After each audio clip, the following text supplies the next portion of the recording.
Hi friends, welcome back to study classes. तो प्यारे दोस्तों, बहुत बहुत स्वागत है आपका आज के इस पीवाईक्यू सेशन में। यूजीसी नेट दिसंबर 2025 के प्रीवियस ईयर सवाल आपके साथ हम डिस्कस कर रहे हैं। टॉपिक आज का हमारा है इनकम टैक्स और लीगल एस्पेक्ट्स ऑफ बिजनेस का। यूजीसी नेट कॉमर्स के लिए एक इंपॉर्टेंट टॉपिक है। तो आइए फटाफट से अपने आज के इस सेशन को शुरू करते हैं। प्यारे दोस्तों, अगर आप यूजीसी नेट कॉमर्स या मैनेजमेंट की तैयारी कर रहे हैं तो एव स्टडी क्लासेस के पास मल्टीपल कोर्सेज है आपकी प्रिपरेशन को आसान बनाने के लिए। अगर आप स्क्रैच से सब कुछ पढ़ना चाहते हैं, प्रैक्टिस और पीवाई क्यूज भी करना चाहते हैं, तो आप लीजिए हमारा मास्टर कोर्स जो कि काफी डिटेल्ड और कॉम्प्रिहेंसिव है। आपको केवल प्रैक्टिस करना है तो आप टेस्ट सीरीज चेकआउट कर सकते हैं, और आपको पीवाई क्यूज की प्रैक्टिस चाहिए तो आप हमारा पीवाई क्यूज का कोर्स अलग से भी ले सकते हैं। इन सभी कोर्सेज की डिटेल आपको हमारी ऐप और वेबसाइट पे मिल जाएगी। For the assessment year 25-26, health and education cess shall be levied at the rate of। तो हेल्थ और एजुकेशन सेस का रेट प्यारे दोस्तों आपसे यहाँ पे पूछा जा रहा है जी। तो इसका रेट प्यारे दोस्तों 4% ऑफ द इनकम टैक्स है असेसमेंट ईयर 25-26 के लिए। So option 4 is going to be the correct answer.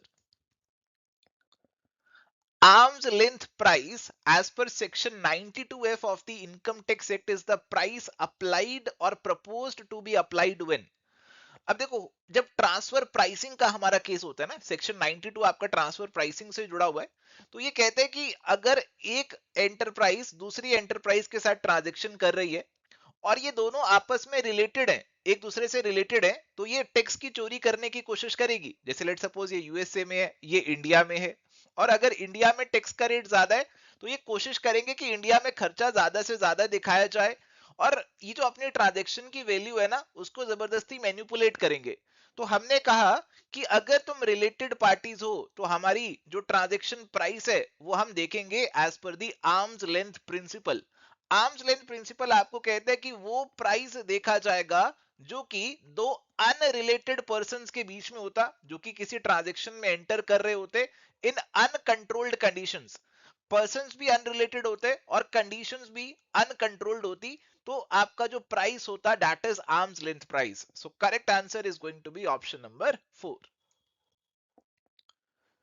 Assertion और रीजन का सवाल है यहाँ पर। असर्शन आपको दिया है Section 91 provides for the grant of unilateral relief in the case of resident taxpayers on income which has been taxed in India as well as in the country with which there is no double taxation avoidance agreement यानी कि DTAA। तो section 91 के अंदर आप unilateral relief claim कर सकते हो अगर आपने दो कंट्रीज में टैक्स पे कर दिया और दूसरी कंट्री के साथ हमारा कोई डबल टैक्सेशन अवॉइडेंस एग्रीमेंट भी नहीं है। तो section 91 would come into picture. इसमें आपको पूरा स्टेप्स बता रखे हैं कैसे रिलीफ आप क्लेम कर सकते हो, कितना रिलीफ आपको मिल सकता है। रीजन कह रहे हैं relief under section 91 is granted by allowing to the taxpayer a deduction from tax liability of an amount equal to the tax calculated at the average Indian rate of tax or the amount of tax calculated at the rate of tax of that other country on the doubly taxed income whichever is higher।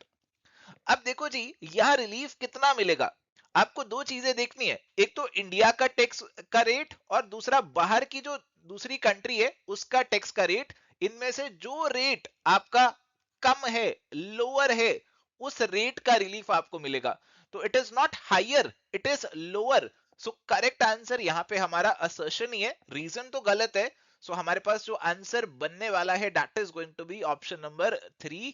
A is correct but R is not correct।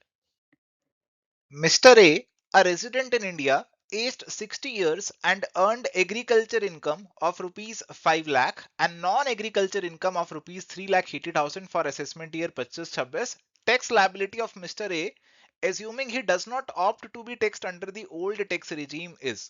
तो new regime को follow कर रहा है वो, तो आपको बताना है कि उसकी टैक्स लायबिलिटी कितनी बनेगी। अब क्योंकि एग्रीकल्चर और नॉन एग्रीकल्चर इनकम दोनों आ गई तो आपको पार्शियल इंटीग्रेशन करना पड़ेगा। इसमें आपको एक बार तो एग्रीकल्चर और नॉन एग्रीकल्चर इनकम को जोड़कर टैक्स निकालना पड़ता है। तो 5 लाख प्लस 3,80,000 आपका 8,80,000 बन गया जी। तो इसके ऊपर आप न्यू रिजीम के अकॉर्डिंग अगर टैक्स निकालेंगे तो अप टू 3 लाख तो नील है, 3 से 6 लाख आपका 5% है, it would come out to 15,000। और आपका जो बैलेंस 2,80,000 बना उस पर 10% टैक्स आप देंगे तो ये आपका 28,000 हो जाएगा। Total tax would come out to be 43,000। Step 2 होता है कि आप अपने बेसिक एग्जम्पशन लिमिट में अपनी एग्रीकल्चर इनकम को ऐड कर दो। तो 3 लाख में 5 लाख एग्रीकल्चर इनकम ऐड कर दी तो ये आपका 8 लाख आ गया।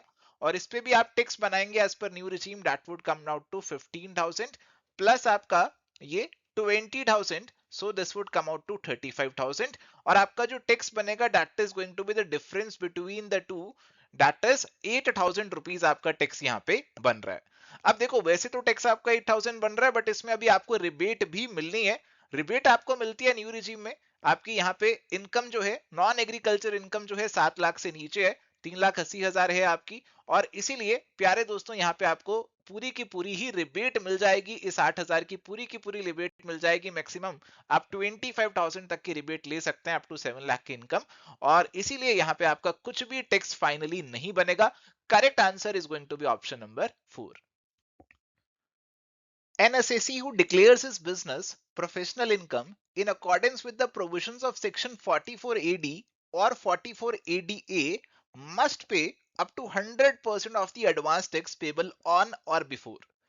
तो अगर आप प्रिजम्पटिव टैक्सेशन के प्रोविजन का फायदा उठा रहे हैं तो आपको अलग अलग इंस्टॉलमेंट्स में एडवांस टैक्स पे करने की जरूरत नहीं पड़ती है। आपका जो टैक्स है यहाँ पे आपको लास्ट इंस्टॉलमेंट में एक साथ पे करने की परमिशन मिल जाती है, लॉ में अलाउड है, और आपकी जो डेट रहती है that is 15th March of the previous year. So correct answer is option number 4। Which of the following statements are correct for tax evasion. तो टैक्स इवेजन को लेकर कौन सी स्टेटमेंट सही है ये आपको बतानी है। All methods by which tax liability is illegally avoided is tax evasion। तो बिल्कुल टैक्स इवेजन इलीगल होता है। Tax evasion takes into account loopholes of the law. देखो लूप होल्स जो अकाउंट फॉर किए जाते हैं ना वो अवॉइडेंस में किए जाते हैं, ना कि इवेजन में। Tax evasion is tax dodging within the framework of law. तो लॉ को फॉलो करते हुए आप टैक्स को डॉज कर रहे हो, that is tax avoidance and that is not tax evasion. Tax evasion is legal sanction, नहीं जी ये लीगल नहीं होता, ये इलीगल होता है। टैक्स प्लानिंग लीगली अलाउड होता है। Tax evasion is intentional attempt to avoid payment of tax after the liability to pay tax has arisen। तो बिल्कुल सही है, टैक्स इवेजन आपका एक इंटेंशनल अटेम्प्ट है कि कैसे आप अवॉइड कर सकते हैं पेमेंट ऑफ टैक्स को, और ये वाला स्टेटमेंट भी आपका सही हो जाएगा। तो केवल ए और ई हमारे करेक्ट होंगे, so answer is going to be option number 4। List 1 और लिस्ट 2 आपको यहाँ पे दे रखे हैं जी। लिस्ट 1 में सबसे पहले standard deduction under section 16। Standard deduction आपके कौन से इनकम के हेड से जुड़ी हुई है, तो बहुत ही आसान है, income under the head salary से जुड़ी हुई है जी स्टैंडर्ड डिडक्शन आपकी। Standard deduction under section 24, section 24 वाली जो डिडक्शन है वो आपकी हाउस प्रॉपर्टी से जुड़ी हुई है कि जितनी भी आपकी प्रॉपर्टी की एनुअल वैल्यू निकलती है उसमें 30% स्टैंडर्ड डिडक्शन आप ले सकते हैं। सो ये आपका मैच होगा नंबर 3 से। Depreciation allowance under section 32, depreciation तो क्लियरली आपका बिजनेस प्रोफेशन से जुड़ा हुआ है तो सेकंड से मैच हो जाएगा। Exemption under section 54 for profit on transfer of house property used for residence. तो सेक्शन 54 में अलाउड रहते हैं कि अगर आप एक घर बेच रहे हैं और दूसरा घर खरीद रहे हैं तो एग्जम्पशन मिल जाती है जी कैपिटल गेन से। तो ये आपका कैपिटल गेन से जुड़ा हुआ है तो 1 से मैच हो जाएगा। सो करेक्ट मैचिंग हमारी जो बन रही है वो बन रही है ऑप्शन नंबर 2 की। Where a company incurs any expenditure not being expenditure in the nature of cost of any land or building on any notified skill development project, then such company shall claim a deduction under section 35 CCD। अब ये बहुत ही एक special specific section हो गया, और इस section के अंदर आप अगर कोई स्किल डेवलपमेंट प्रोजेक्ट के लिए खर्चा कर रहे हो उसकी आपको 100% रिडक्शन ही मिल जाती है, अलाउेबल हो जाती है। So correct answer is going to be option number 4। Arrange the following in ascending order of sections of the Income Tax Act related to permissible deductions from the gross total income। तो gross total income से जो आपको permissible deductions है उनको order में arrange करना है, यानी कि जो deduction पहले है उसको पहले रखिए और बाकियों को बाद में रखिए। मेडिकल इंश्योरेंस प्रीमियम वाली आपको जो मिलती है जी वो कौन से सेक्शन में मिलती है, वो सेक्शन 80D में मिलती है। रॉयल्टी जो ऑथर को मिल रही है वो आपकी कौन से सेक्शन में कवर्ड होती है, वो होती है 80QQB के अंदर कवर्ड रहती है। इसके बाद payment of interest on loan taken for higher education, ये आपका सेक्शन 80E आ जाएगा। Interest on deposit in saving account, ये आपका 80TTA आ जाएगा। और डोनेशन वाला जो सेक्शन है वो 80G है आपका। तो अगर आप ऑर्डर में अरेंज करेंगे तो सबसे पहले तो D वाला आएगा जी, उसके बाद आपका E वाला आएगा, उसके बाद आपका G वाला आएगा, उसके बाद Q वाला आएगा और उसके बाद आएगा TTA। तो ये आपकी जो सीक्वेंसिंग बनी है it is as per option number 4, so option 4 आपका करेक्ट आंसर यहाँ पे बन जाएगा।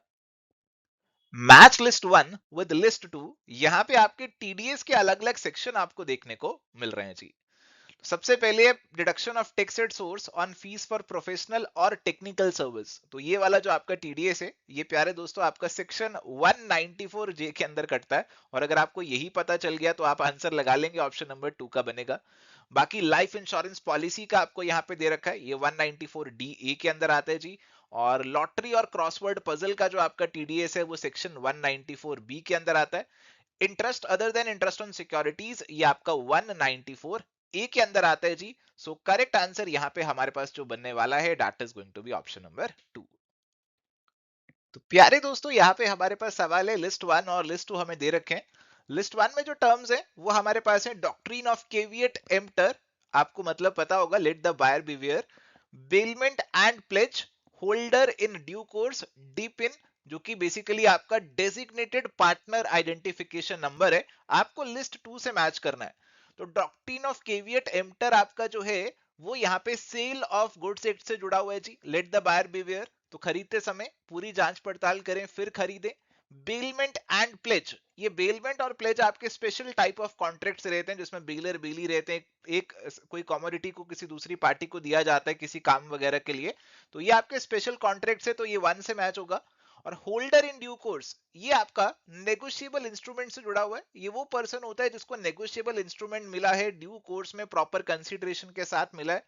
इसके बाद डेजिग्नेटेड पार्टनर आइडेंटिफिकेशन, ये आपका एलएलपी से जुड़ा हुआ है, जो आपके एलएलपी के पार्टनर्स होते हैं उनको ये नंबर ऑब्टेन करना रहता है जी।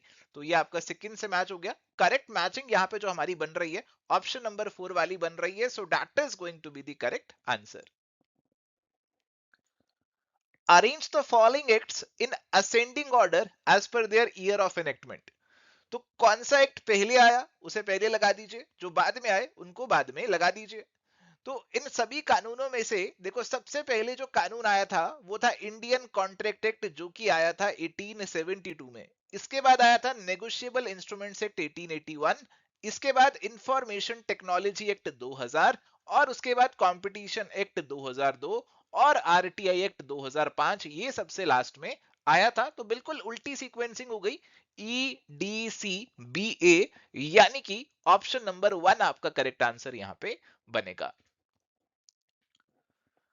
Arrange the following on the basis of sections of the Indian Contract Act 1872 in ascending order। तो ये sections के ऊपर थोड़ा सा टिपिकल सवाल इन्होंने पूछ लिया, थोड़ी सी आपको ज्यादा नॉलेज चाहिए इस सवाल को हैंडल करने के लिए। तो यहाँ पे सबसे पहले कह रहे हैं agreement in restraint of marriage, agreement made without consideration, lawful unlawful object, in restraint of trade by way of wager. तो ये सभी कहीं ना आपके वॉइड एग्रीमेंट है। तो ये सारे जो वॉइड एग्रीमेंट्स हैं इनके सेक्शंस ना 23 से शुरू हो जाते हैं, 23 से 30 के बीच में आ रहे हैं ये सारे सेक्शंस। तो इनमें सबसे पहले जो आता है वो आता है agreement with unlawful consideration object, तो ये सेक्शन 23 के अंदर आता है। इसके बाद एग्रीमेंट मेड विदाउट कंसिडरेशन 25 में आता है। इन रिस्ट्रेंट ऑफ मैरिज 26 में आता है। इन रिस्ट्रेंट ऑफ ट्रेड जो है वो आपका 27 में आता है। और वेजरिंग एग्रीमेंट जो है प्यारे दोस्तों वो आपके सेक्शन 30 के अंदर जो है ना वो आते हैं।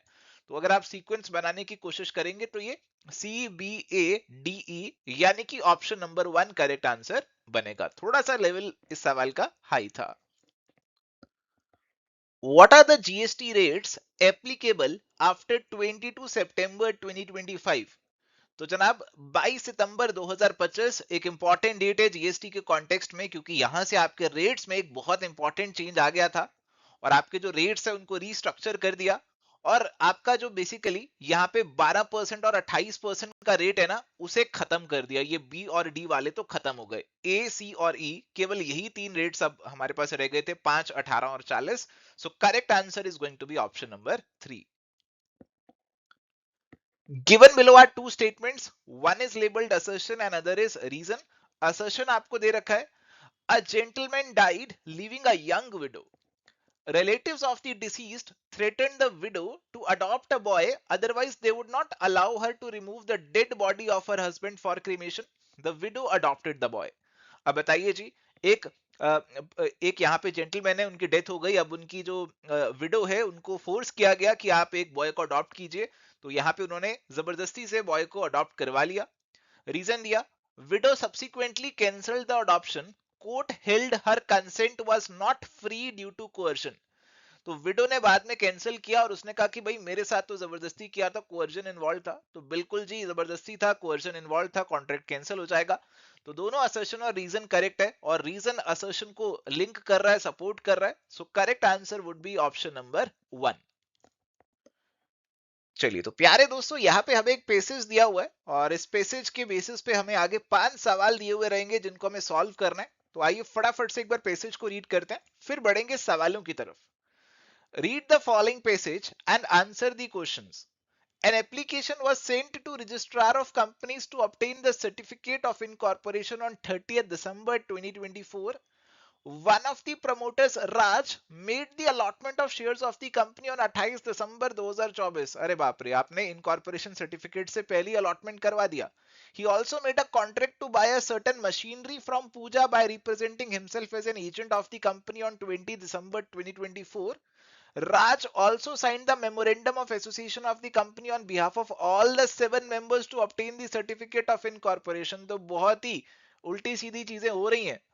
In spite of all these, the certificate of incorporation was issued. बताइए जी, इतनी सारी गड़बड़ें फिर भी इनको certificate of incorporation मिल गया in respect of the company, but wrongly dated as 25 December 2024. Certificate of incorporation मिल भी गया और मिल भी गया बैकडेट से, 25 दिसंबर का मिल गया। बताइए जी, एप्लीकेशन 30 दिसंबर की लगाई और उस पे जो डेट आई सर्टिफिकेट पे वो 25 दिसंबर की आ गई। ये तो बहुत ही खतरनाक चीज हो गई। After some times, it is also found that 2 of the members out of 7 members named in MOA were minors. He also entered into a contract after incorporation of a company to buy a building from Prakash for rupees 1 crore, but before obtaining the certificate of commencement of the business. तो जनाब यहाँ पे एक passage आपको दिया है जी, और इस पैसेज को रीड तो हमने कर ही लिए। अब देखते हैं कि क्या क्या सवाल यहाँ पे इस पैसेज से पूछे गए हैं। The allotment of shares was challenged at it was done before sending the application to the registrar of companies. अब देखो, आपने अलॉटमेंट जो शेयर्स है ना वो पहले कर दी और आपने एप्लीकेशन बाद में डाली थी, बट देखो यहाँ पे जो आपका सर्टिफिकेट ऑफ इनकॉर्पोरेशन आया उस पे डेट आ गई 25 दिसंबर की, तो अब माना जाएगा कि 25 दिसंबर को कंपनी इनकॉर्पोरेट हो चुकी थी और आपने अलॉटमेंट करी थी 28 दिसंबर को, तो अब कोई दिक्कत वाली बात नहीं है। एक बार सर्टिफिकेट ऑफ इनकॉर्पोरेशन मिल गया आपको, उस पे जो डेट आ गई अब वो फाइनल मानी जाएगी। अब इसी के बेसिस पे सारे क्वेश्चंस को आंसर किया जाएगा। तो अलॉटमेंट ऑफ शेयर्स यहाँ पे वैलिड मानी जाएगी क्योंकि सर्टिफिकेट ऑफ इनकॉर्पोरेशन की डेट के बाद है। आंसर ऑप्शन नंबर 2 यहाँ पे आपका बनेगा। The contract made with Pooja on 20 December 2024 will be called। देखो 20 दिसंबर 2024 को कंपनी का इनकॉर्पोरेशन अभी नहीं हुआ है और इनकॉर्पोरेशन से पहले वाले जो भी आपके कॉन्ट्रैक्ट्स रहते हैं उनको प्री इनकॉर्पोरेशन कॉन्ट्रैक्ट बोला जाएगा। सो correct answer is option number 1। The contract to buy a building from Prakash for rupees 1 crore will be called। तो ये वाला जो कॉन्ट्रैक्ट है ये आफ्टर इनकॉर्पोरेशन है but before certificate of commencement है, और ऐसे कॉन्ट्रैक्ट्स को प्यारे दोस्तों प्रोविजनल कॉन्ट्रैक्ट्स का नाम दिया जाता है। So correct answer is option number 2। The certificate of incorporation of ABC is. तो सर्टिफिकेट ऑफ इनकॉर्पोरेशन जो अब इसको मिल गया वो वैलिड माना जाएगा। अब एक बार सर्टिफिकेट ऑफ इनकॉर्पोरेशन आपके पास आ जाए तो it is deemed to be a conclusive proof की सारी फॉर्मेलिटी सब कुछ सही से हो गई थी और अब आप इसे कैंसिल नहीं करवा पाएंगे। सो correct answer is option number 3, valid even if regular irregular and can not be cancelled. Which of the following is correct? Pooja can claim payment of machinery from the company as Raj acted on behalf of the company। अब देखो, राज ने जो machinery का contract किया था वो आपका pre incorporation contract था और उस केस में राज पर्सनली लायबल हो जाएगा, कंपनी से क्लेम नहीं हो सकती आपकी payment. Pooja can claim payment from Raj who will be personally liable as he is considering that it is a provisional contract। ये provisional नहीं है, ये आपका pre incorporation contract है क्योंकि ये आपका certificate of incorporation से भी पहले हुआ। Raj will be personally liable for all pre-incorporation contracts. Promoters are personally liable। तो ये वाला बिल्कुल सही है। प्री इनकॉर्पोरेशन कॉन्ट्रैक्ट्स के लिए प्रमोटर पर्सनली लायबल होता है और इस केस में राज भी हो जाएगा. Raj will not be liable as the machinery was used by the company not by Raj for his personal benefits. ये भी गलत है. So correct answer is going to be option number 3. So thank you प्यारे दोस्तों, ये थी जी आज की हमारी चर्चा और यहाँ पे हमने UGC net previous year questions को आपके साथ डिस्कस किया. आज का सेशन अच्छा लगा तो प्लीज लाइक करके जाइएगा. मिलते हैं नेक्स्ट सेशन में एक नए टॉपिक के साथ. Till then goodbye, take care, all the best.